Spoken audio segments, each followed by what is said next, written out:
Irmãos, nós continuamos meditando no Evangelho de Mateus, capítulo 21, e no texto que nós usamos para o início da nossa meditação de hoje, o versos 18 a 22, que nós já temos meditado nos domingos anteriores, nós aprendemos que é dever de cada crente produzir frutos. É o que Deus espera de nós. Nós vimos isso na figura dessa figueira. A figueira representava o povo judeu. Jesus veio, olhou para o seu povo e encontrou apenas folhas, uma vida religiosa apenas de aparência, vivida de aparência, pessoas que querem mostrar que são santas, que são tementes a Deus, mas de fato o coração não foi tocado por Deus. Jesus esperava muito mais do seu povo. Então, por essa razão, Jesus Cristo disse: olha, esperava ver frutos em vocês, mas o fruto que vocês não deram, essa tarefa será transferida para outros, para que outros produzam frutos. E entendemos que esses outros somos nós. Então, certamente aquilo que Deus esperava ver no seu povo e não encontrou, certamente Ele espera encontrar em nossas vidas frutos. Mas só uma maneira de frutificar, de produzir frutos. Qual é? Vimos semana passada. Para frutificar é necessário confiar. Confiar plenamente em Deus, na palavra de Deus, no poder de Deus, no agir de Deus. Porque se você não confia em Deus, Jesus Cristo disse: sem mim nada podeis fazer. Se você não confia na palavra de Deus, nas promessas que Ele fez, se você não confia no poder de Deus, aquilo que Ele pode fazer, se você não confia no agir de Deus, que Ele fará alguma coisa através da sua vida, então certamente você não vai produzir frutos. Essa é a lição, olhando para esse texto, que nós precisamos guardar na nossa mente e também no nosso coração. Mas ainda a partir desse texto, nós precisamos entender quais são esses frutos. Quais são os frutos que estão presentes na vida de um crente que confia realmente em Deus? Quais são os frutos que Deus espera ver em nossas vidas? Ou que as pessoas verão nas nossas vidas? Essa é a pergunta que será respondida nesta noite. Quais são os frutos presentes na vida de um crente que confia em Deus? Então, a partir do versículo 23, nós vemos Jesus então conversando com o povo judeu, e no meio dos muitos embates que teve, inclusive com os fariseus, Ele nos revela quais são esses frutos, e nós vamos destacar, como sempre, de costume, 3 frutos, que se encontram presentes na vida dos crentes que confiam plenamente em Deus. Naqueles que não confiam, você não vai encontrar esses frutos, você vai encontrar apenas folhas, só aparência, mas vai perceber que está faltando alguma coisa. Então, quando olhamos para esse texto, nós percebemos quais são esses frutos, e o primeiro fruto revelado aqui pela palavra de Deus, sem dúvida, é a autoridade, ou seja, um crente que vive confiando em Deus, plenamente em Deus, tem uma vida revestida de autoridade, mas não a autoridade dos homens. Nós estamos falando de uma autoridade divina, que não vem da capacidade humana, mas é um dom de Deus, um presente que Deus nos dá. Nota bem aí do versículo 23 ao 27, Jesus foi questionado sobre que autoridade ele tinha para poder estar ensinando, repreendendo, curando. Por diversos momentos questionaram que autoridade Jesus tinha para fazer o que ele fazia. E nota bem aí, o texto diz assim: tendo Jesus chegado ao templo, estando já ensinando, acercaram-se dele os principais sacerdotes e os anciãos do povo, perguntando: com que autoridade fazes estas coisas? Está ensinando a palavra de Deus, pregando o evangelho, transformando vidas. Quem te deu essa autoridade? Se você não sabe, os sacerdotes e os anciãos eram aquelas pessoas que tinham posição de destaque dentro do templo. Era quem tinha a responsabilidade de estar fazendo o que Jesus estava fazendo. O que ele estava fazendo? Ensinando a palavra de Deus, pregando a palavra de Deus. Então eles questionaram: que autoridade é essa? Quem te deu autoridade para fazer isso? Jesus lhes respondeu, perceba bem aí, versículo 24: Eu também vos farei uma pergunta. Se me responderdes, também eu vos direi com que autoridade eu faço estas coisas. Primeiro eu vou fazer uma pergunta para vocês, e dependendo da resposta de vocês, eu digo quem me deu autoridade.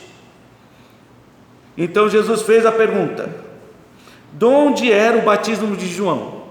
Quando João saiu no deserto batizando ali nas margens do Rio Jordão, esse batismo que João praticava, a autoridade que lhe foi dada para batizar, vem dos céus ou dos homens? Do céu ou dos homens? A pergunta foi bem simples. Que autoridade João tinha para batizar? A autoridade que veio do céu ou veio dos homens? Então eles começaram a discutir entre si, discorriam entre si: se dissermos que é do céu, ele nos dirá, então por que não acreditaste nele? E se dissermos dos homens, precisamos temer o que o povo vai fazer, porque todos consideram que João era um profeta. Então responderam a Jesus: não sabemos. Para não ficar ruim nem diante de Jesus, nem diante dos homens, eles preferiram dizer que não sabiam de onde vinha a autoridade de João Batista, ou de João estar batizando. Então Jesus, por sua vez, respondeu: nem eu vos digo com que autoridade eu faço estas coisas.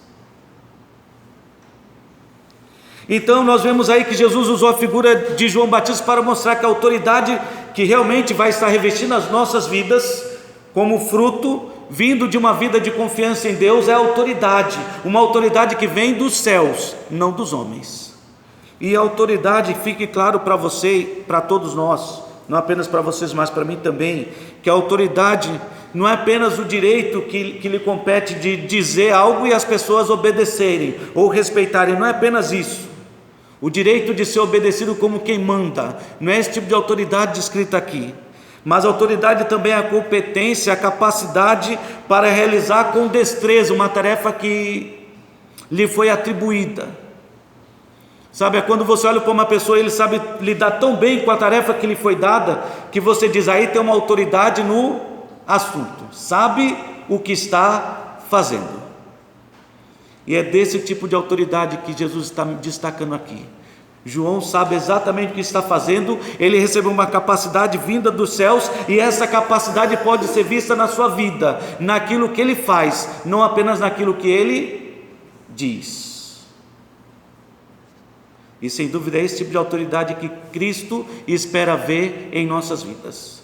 É o tipo de autoridade que vai estar revestindo as nossas vidas quando nós confiamos plenamente em Deus, nas promessas de Deus, no poder de Deus, no agir de Deus. Porque se você não tiver fé para confiar plenamente em Deus, você jamais será revestido com a autoridade vinda do céu, a autoridade de falar e as pessoas ouvirem com atenção o que você está dizendo, a autoridade da pessoa olhar para você e realmente reconhecer que você sabe aquilo que você está fazendo ou dizendo.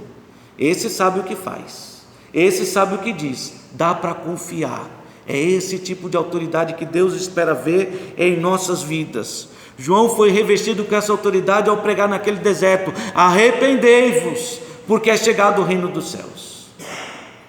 Arrependei-vos. Saía João pregando, e as pessoas vinham ao seu encontro para serem batizadas.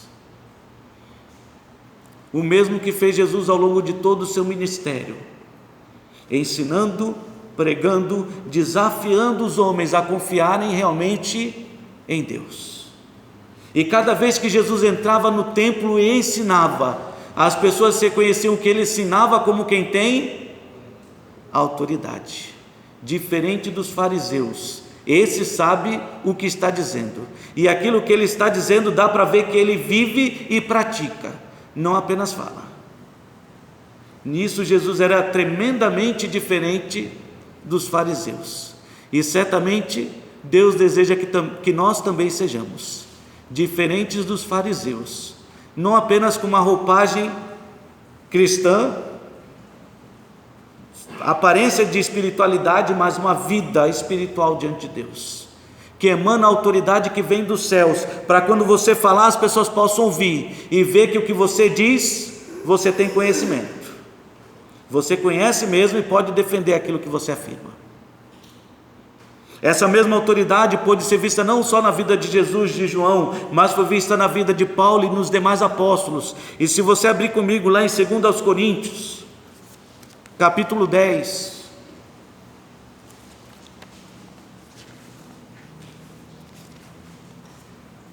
Segundo Coríntios, capítulo 10.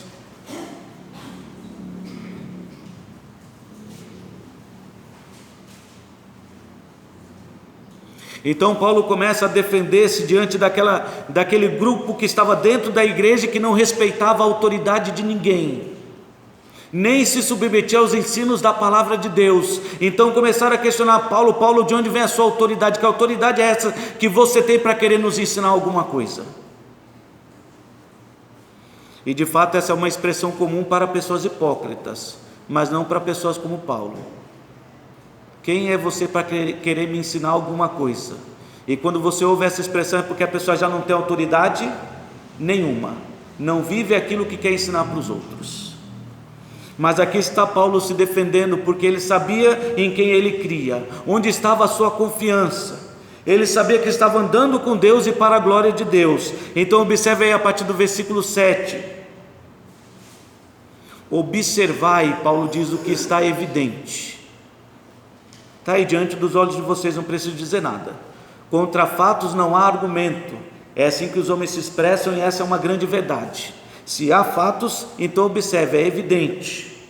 Não tem o que discutir. Se alguém confia em si que é de Cristo, pense outra vez consigo mesmo, que assim como ele é de Cristo, também nós somos de Cristo. Porque se eu me gloriar um pouco mais a respeito da nossa autoridade, a qual o Senhor nos conferiu para edificação e não para destruição vossa, não me envergonharei. Você notou? Paulo começa a se defender, ele diz, olha, se você pensa que eu sou de Cristo, eu também sou, e essa autoridade que tenho, não é minha, não vem de mim, da confiança que eu tenho na minha habilidade, foi Deus quem me deu, e Ele me deu com um propósito especial, promover a edificação da sua igreja, não a destruição. Por isso eu não me envergonharei, não vou baixar minha cabeça, para que não pareça ser meu intuito intimidar-vos por meio de cartas.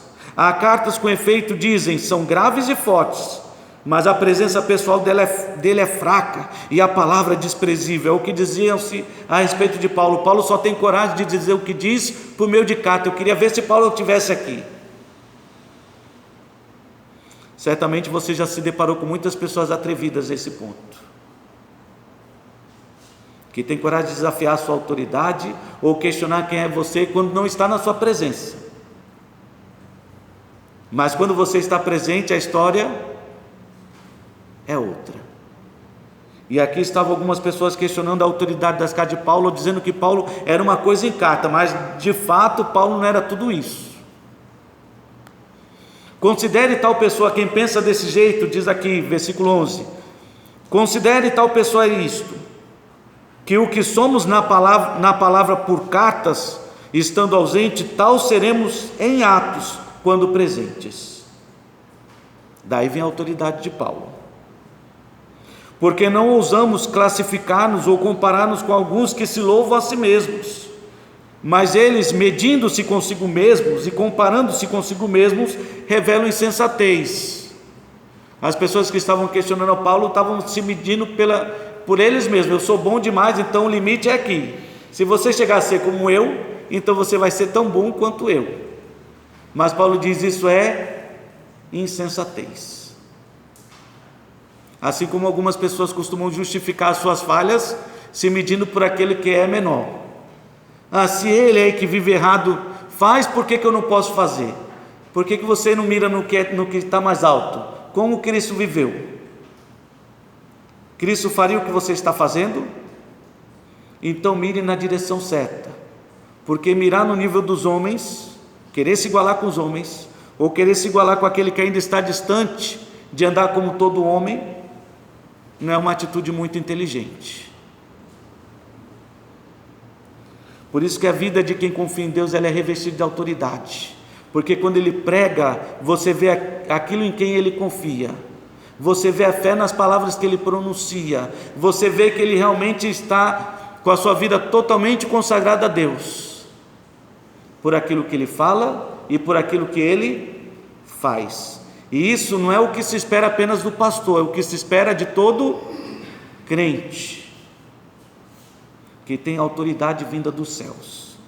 Esse é o fruto de quem confia plenamente no Senhor. Então Paulo prossegue dizendo: considere isso, porque o que nós somos em carta, somos certamente de fato.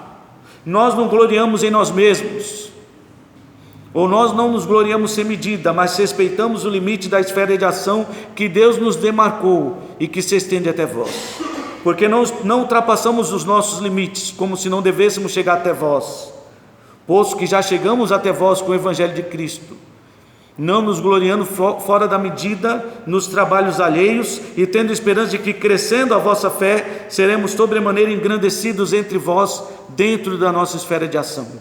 O que Paulo diz aqui com essas palavras é o seguinte: meus queridos, eu não tenho expectativa nenhuma de me crescer, ou de crescer em cima dos outros, do que os outros estão fazendo, nem de ser mais reconhecido pelo crescimento de vocês. Não é essa a minha esperança, eu não tenho essa preocupação. Não é esse o meu propósito, a fim de anunciar o Evangelho para além das vossas fronteiras, sem com isso nos gloriarmos de coisas já realizadas em campo alheio.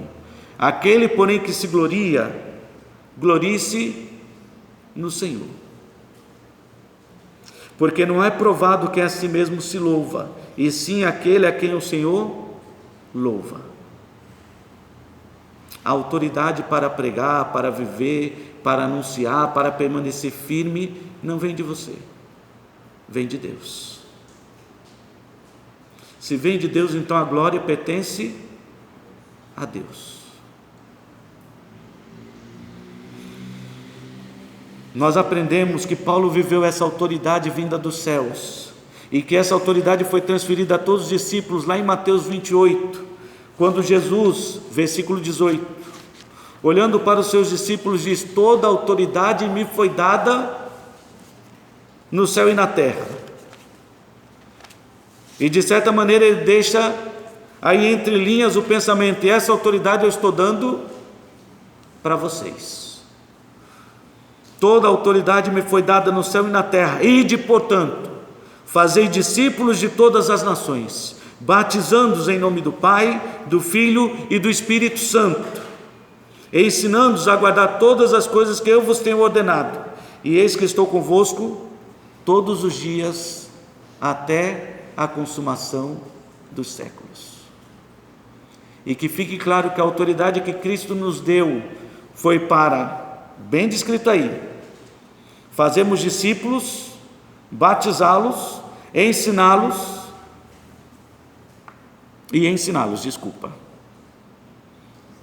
fazer discípulos, batizando-os e ensinando-os a guardar tudo o que foi ordenado.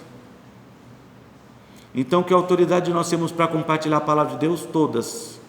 Toda a autoridade, se estamos confiando em Deus, porque a palavra é de Deus, o poder é de Deus e o agir é de Deus. Se você confia, então, meu querido, vai e prega com autoridade, ensina com autoridade, repreende com autoridade, a autoridade que vem dos céus, e deixe nas mãos de Deus o resultado. Mas esse é apenas o primeiro fruto que vai estar presente na vida de uma pessoa que confia plenamente em Deus, na vida de um crente que confia plenamente em Deus. O primeiro fruto que nós vemos é a autoridade. O segundo fruto que nós podemos ver é a obediência, e você nota isso no próximo texto, Evangelho de Mateus capítulo 21, mais uma vez volte para lá, e a partir do versículo 28 até o 32 nós lemos aí a palavra de Deus dizer o seguinte: o que vos parece? Um homem tinha 2 filhos, chegando-se ao primeiro disse: filho, vai hoje trabalhar lá na vinha. Ele respondeu: sim, senhor, pai, eu vou. Porém, ele não foi. Dirigindo-se ao segundo, disse-lhe a mesma coisa: filho, vai hoje lá trabalhar na vinha. Mas este respondeu: eu não quero. Depois, arrependido, ele foi. Qual dos dois fez a vontade do Pai? Disseram: o segundo. Declarou Jesus: em verdade vos digo que publicanos e meretrizes vos precedem no reino de Deus. No reino de Deus, porque João veio a vós outros no caminho da justiça e não acreditaste nele, ao passo que publicanos e meretrizes creram. Vós, porém, mesmo vendo isto, não vos arrependestes, afinal, para acreditardes nele.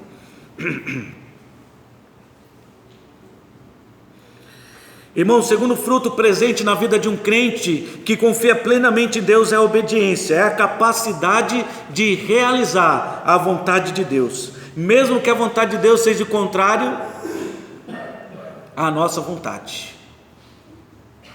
Mesmo que a vontade de Deus seja contrária à nossa, porque nesse texto que nós acabamos de ler, nós vemos que havia um pai que, olhando para o seu filho mais velho, disse: meu filho, vai trabalhar na vinha. E ele não foi.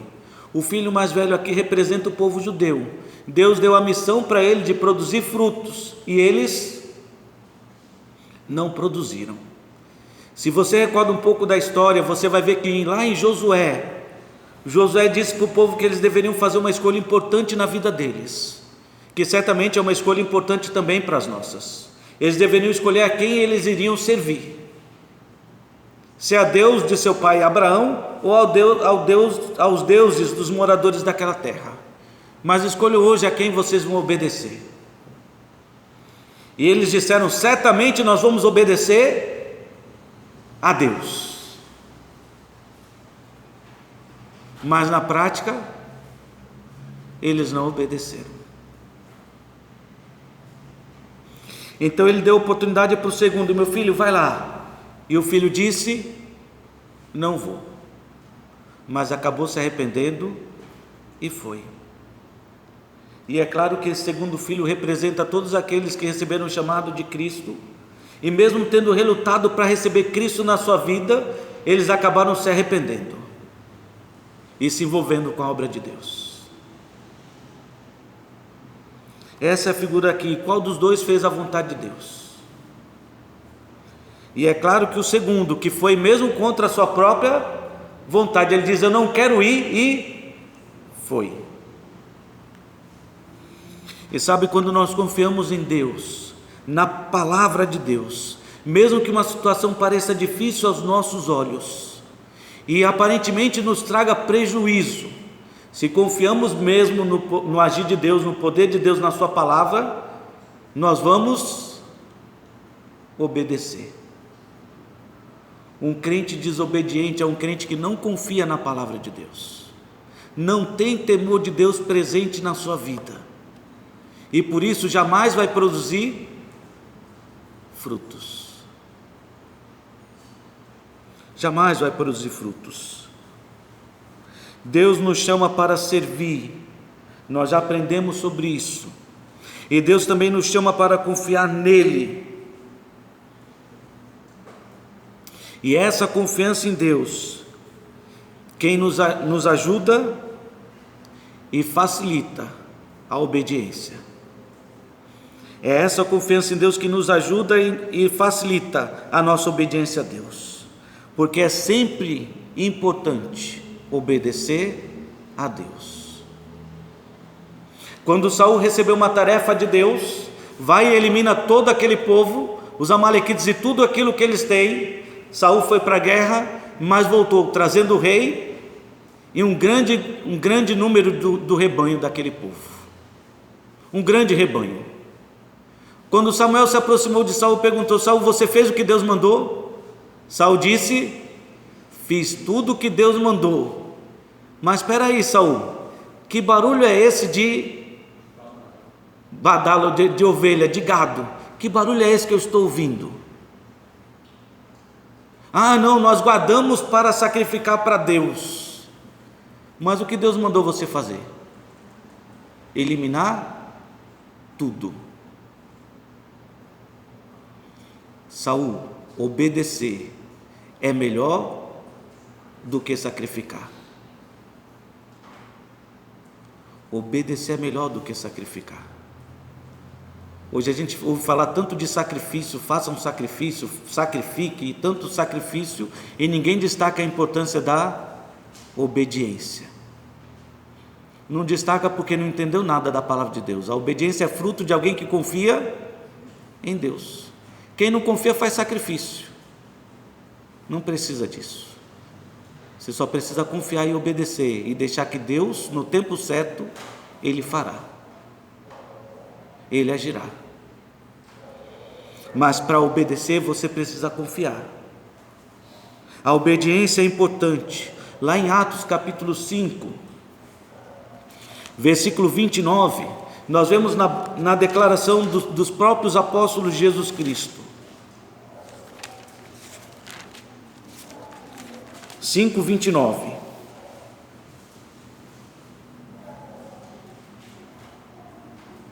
Irmão, eu não vou ler todo esse texto, mas se você quiser marcar aí num papel para ler depois com mais calma na sua casa, vale a pena ler essa passagem.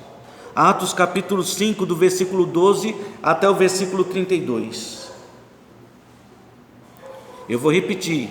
Atos capítulo 5, do versículo 12 ao 32. O que aconteceu é que os discípulos estavam promovendo muitos sinais e prodígios, eles estavam pregando a palavra de Deus, convocando o povo ao arrependimento. Então, no meio de tudo isso, se levantaram ali os sacerdotes, os mesmos que haviam crucificado a Jesus Cristo.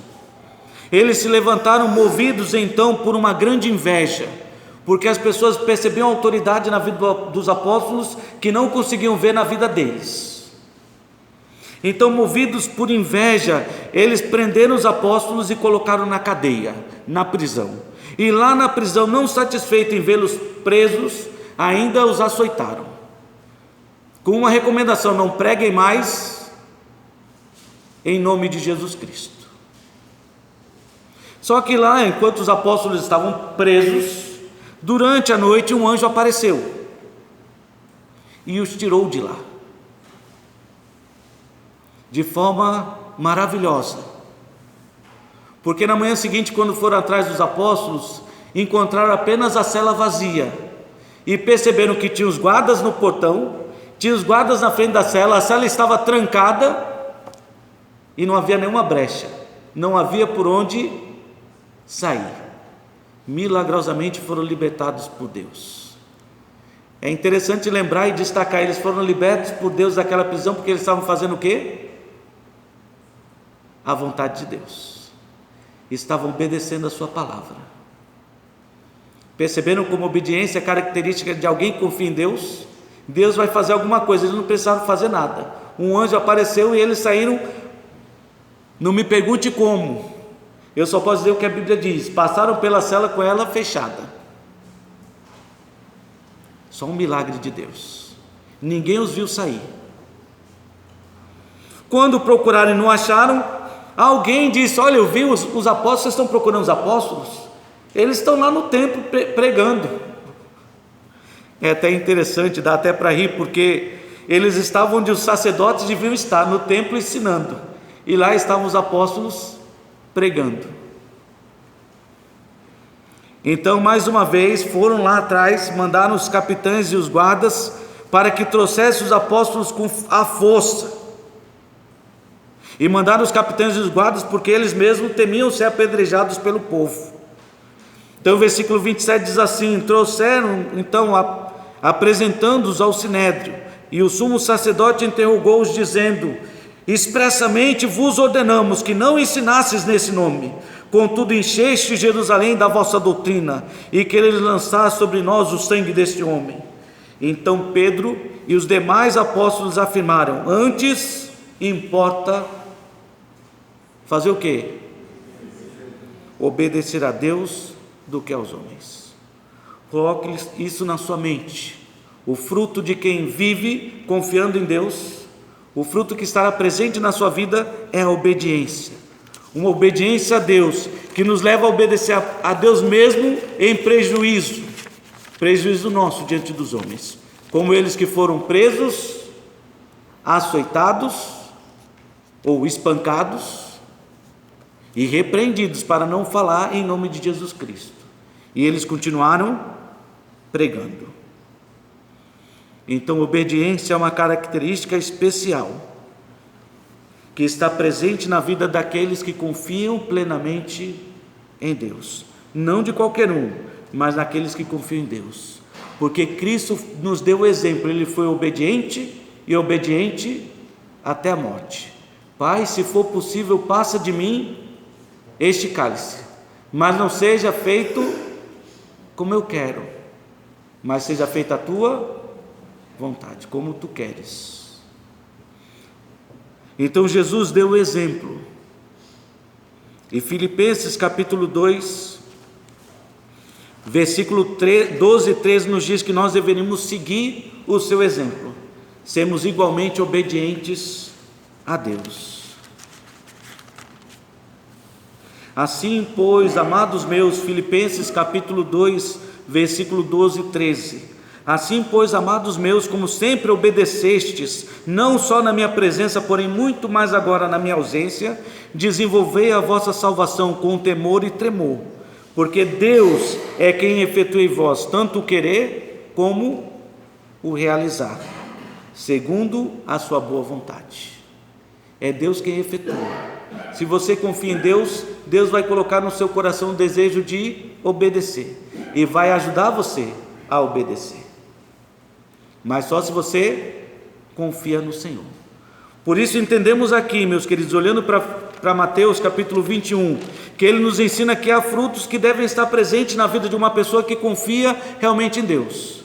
O fruto da autoridade, a capacidade de falar e as pessoas reconhecerem que aquilo vem de Deus, não é da cabeça do homem. A capacidade para obedecer, confiando na palavra de Deus, mesmo que ao obedecer isso traga prejuízo para a gente ou vá contra a nossa própria vontade. Esse é um fruto que estará presente na vida daqueles que temem de fato a Deus, confiam no Senhor. E se alguém não obedece a sua palavra, 2 Tessalonicenses 3, 14 e 15, não vou ler com vocês, a Bíblia simplesmente diz: se afaste dele, para que ele fique envergonhado. Lembre-se que as más companhias corrompem os bons costumes. Então não ande ao lado de uma pessoa rebelde e desobediente a Deus. Não ande próximo de uma pessoa que não está produzindo frutos, porque bem diz o ditado: uma laranja podre estraga todo o cesto. Então não estrague a sua vida com aqueles que não querem realmente confiar em Deus e andar nos caminhos de Deus. Não estrague a sua vida. Mas voltando para Mateus capítulo 21, nós vemos por fim o último fruto, descrito aí no verso 33 até o versículo 43. Atentai noutra parábola. Havia um homem, dono de casa, que plantou uma vinha, cercou-a de uma sebe, construiu nela um lagar, edificou-lhe uma torre e arredou-a a uns lavradores. Depois se ausentou do país. Ao tempo da colheita, enviou seus servos aos lavradores para receber os frutos que lhe tocavam. Os lavradores, agarrando os servos, espancaram a um, mataram a outro e a outro apedrejaram. Enviou ainda outros servos em maior número e trataram-nos da mesma sorte. Por último, enviou-lhes o seu próprio filho, dizendo: a meu filho respeitarão. Mas os lavradores, vendo o filho, disseram entre si: este é o herdeiro, ora, vamos, matemo-lo e apoderemo-nos da sua herança. E agarrando-o, lançaram-no fora da vinha e o mataram. Quando, pois, vier o senhor da vinha, o que fará aqueles lavradores? Responderam-lhe: fará perecer horrivelmente a estes malvados e arrendará a vinha a outros lavradores que lhe remetam os frutos nos seus devidos tempos. Respondeu-lhe Jesus, ou perguntou-lhe Jesus: nunca lestes na Escritura?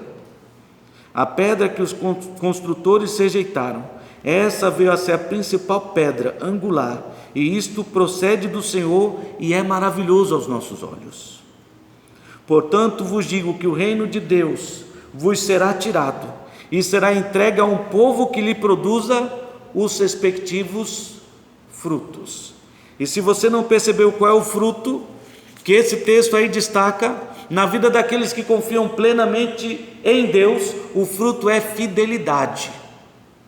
Fidelidade é a capacidade de ser fiel. Em meio a muitas dificuldades e provações, você permanece firme, temendo a Deus, andando nos caminhos de Deus. Isso é fidelidade. Ele preparou tudo para que eles pudessem produzir frutos, ou lhe devolveu os frutos. O campo estava pronto, ele plantou a vinha, ele cercou a vinha de um lagar, ou seja, um poço com água, para que ela tivesse água abundantemente. E uma árvore plantada junto ao ribeiro das águas, ela dá fruto o tempo inteiro. Isso faz lembrar o Salmo 1, que bem-aventurado é o varão que não anda segundo o conselho dos ímpios, não se detém no caminho dos pecadores, nem se assenta na roda dos escarnecedores. Antes o seu prazer está na lei do Senhor, e na sua lei medita de dia e de noite. E será como a árvore plantada junto aos ribeiros das águas, cuja folhagem não murcha, e o fruto... falhou a memória do pastor. Cuja folhagem não murcha, e tudo quanto ele faz será bem sucedido. Muito bem, a fidelidade é poder confiar em Deus, e isso produz esse fruto. Fidelidade permanece firme no Senhor e permanece produzindo frutos, como este fruto da fidelidade, o fruto da autoridade, obediência e fidelidade. Os lavradores receberam ali o campo, tudo pronto, a tarefa de cuidar da terra, e eles receberam então a missão de devolver para o dono da terra os frutos quando a terra produzisse. Chegou a hora deles cumprirem a missão e eles não foram fiéis, não devolveram aquilo que o dono tinha direito. Então ele mandou os seus servos para dizer que aquilo estava errado. E nós entendemos pela palavra que os servos foram os profetas. Foram enviados muitos para dizer para o povo: arrependei-vos. Está na hora de vocês produzirem fruto digno de arrependimento. Mas eles não receberam, não atenderam. A uns mataram, a outros espancaram, a outros apedrejaram. E se você ler a história dos profetas, você vai ver que foi exatamente isso que aconteceu. Então ele viu muitos mais servos, e eles se rejeitaram a todos. Por fim viu o seu próprio filho. O que eles fizeram? Mataram. Eles foram tremendamente infiéis, não cumpriram a sua tarefa. Por isso o versículo 43 diz: como vocês foram infiéis, o reino de Deus vos será tirado e será entregue a um povo que lhe produza os respectivos frutos, a um povo que seja fiel àquilo que vocês não foram. Por isso queria usar esse texto para destacar a importância da fidelidade em nossas vidas, que é um fruto que está presente na vida de alguém que confia em Deus. Ele vai permanecer firme. Saíram do nosso meio, disse João, porque não eram dos nossos. Se fossem dos nossos, teriam permanecido do nosso lado, servindo a Deus, produzindo frutos. Se não estão servindo, não eram dos nossos.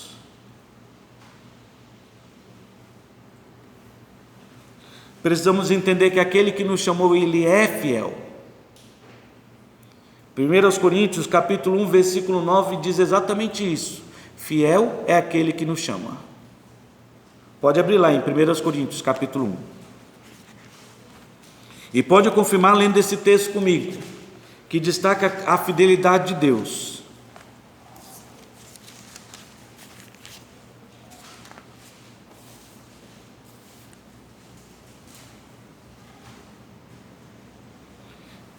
Primeiros Coríntios 1,9 diz assim: fiel é Deus, pelo qual fostes chamados à comunhão de seu Filho Jesus Cristo, nosso Senhor. Aquele que nos chamou, ele é fiel, e ele não espera que sejamos menos, ele espera que sejamos fiéis como ele é fiel, que sejamos santos como ele é santo. Fidelidade é um fruto que Deus espera ver em nossas vidas, na vida daqueles que creem e confiam plenamente no Senhor. Porque se você continuar aqui em 1 Coríntios, Só virando algumas páginas para frente, no capítulo 4, a palavra de Deus nos diz o seguinte, versículo 1 e 2: assim, pois, importa que os homens nos considerem como ministros de Cristo, ministros servos de Cristo, e dispenseiros dos mistérios de Deus. Ora, além disso, o que se requer dos dispenseiros é que cada um deles seja encontrado fiel. É o fruto que Deus espera ver em nossas vidas, fidelidade, que sejamos fiéis como Ele é fiel. Se confiamos nele, na palavra de Deus, no poder de Deus, no agir de Deus, Ele fará de nós crentes fiéis, porque a nossa tendência não é ser fiel, a nossa tendência é ser infiel, mas se andarmos no Espírito, jamais satisfaremos os desejos da carne. Pelo contrário, vamos produzir frutos do Espírito em nossas vidas, frutos que glorificam o nome do nosso Deus, o fruto especialmente da fidelidade. Vamos ser fiéis como Deus é fiel. Abram em 1 Tessalonicenses capítulo 5, e você vai perceber que esse texto que nós vamos ler agora destaca exatamente isso, que aquele que nos chamou por ser fiel, nos fará também crentes fiéis. 1 Tessalonicenses capítulo 5, versículo 23 e 24.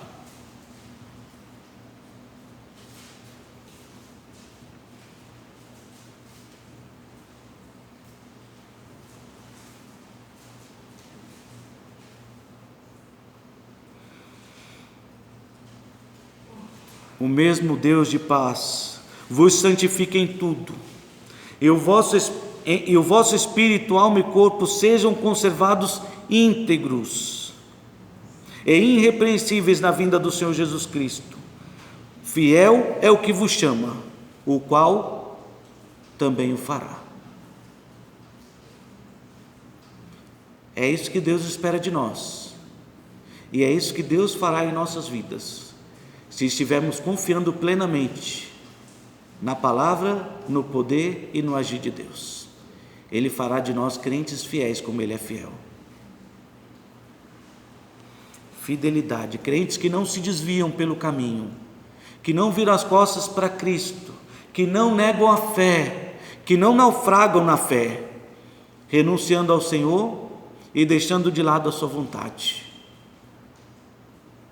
Deus fará de nós crentes fiéis, e a fidelidade será o fruto presente nas nossas vidas. Infelizmente, Mateus capítulo 21,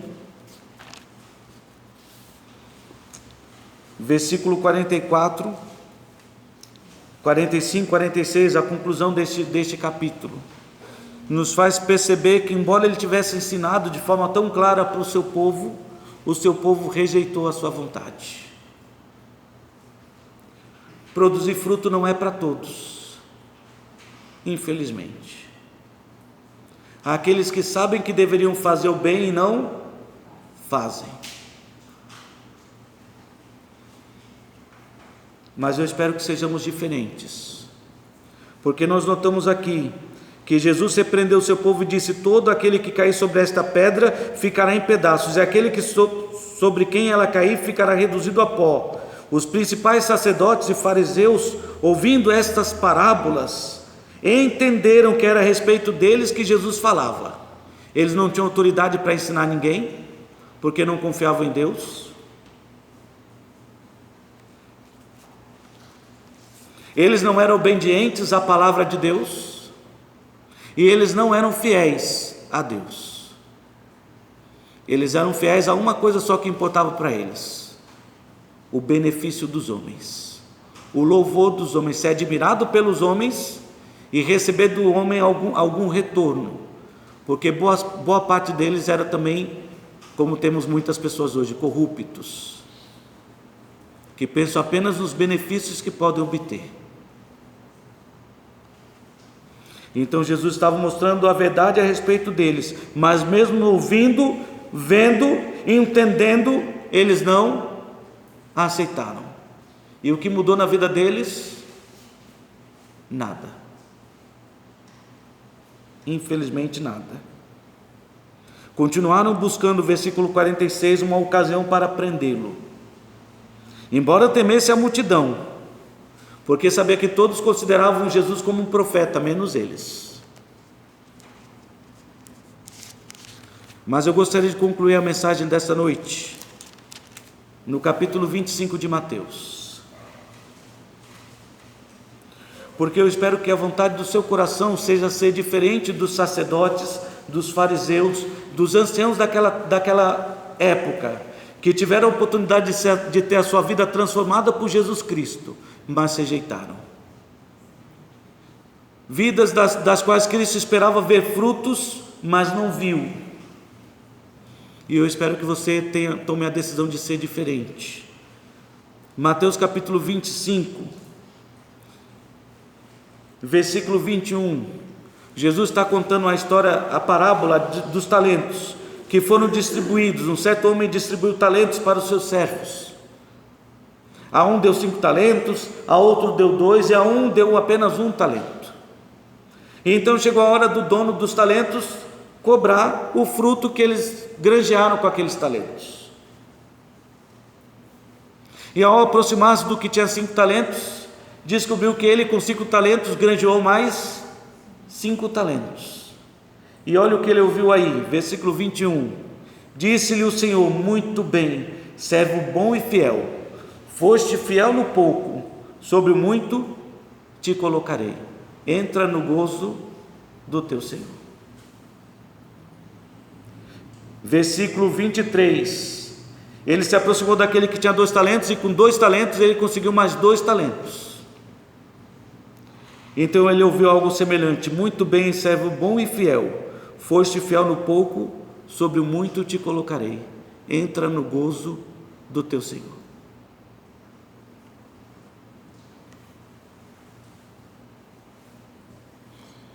E eu quis ler apenas esses 2 versos, não vou continuar, você pode continuar em casa. Houve um que foi infiel, mas não vale a pena merecer o nosso destaque nessa noite, porque eu quero que você pense, quando Cristo vier, ou quando Ele te chamar, você deseja ser considerado por Ele como alguém que foi fiel, ou como alguém que foi infiel? Quem é que não gostaria de ouvir essas palavras? Servo bom, muito bem, servo bom e fiel, foste fiel no pouco, sobre o muito te colocarei, entra no gozo do teu Senhor.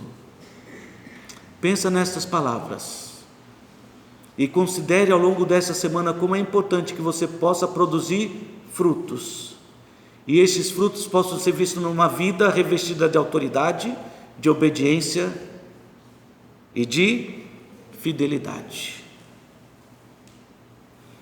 Não é para todos, mas eu espero que seja visto na sua vida, e que Deus possa dizer de você que você foi um servo fiel no pouco, mas será recompensado com muito. Que Deus nos abençoe.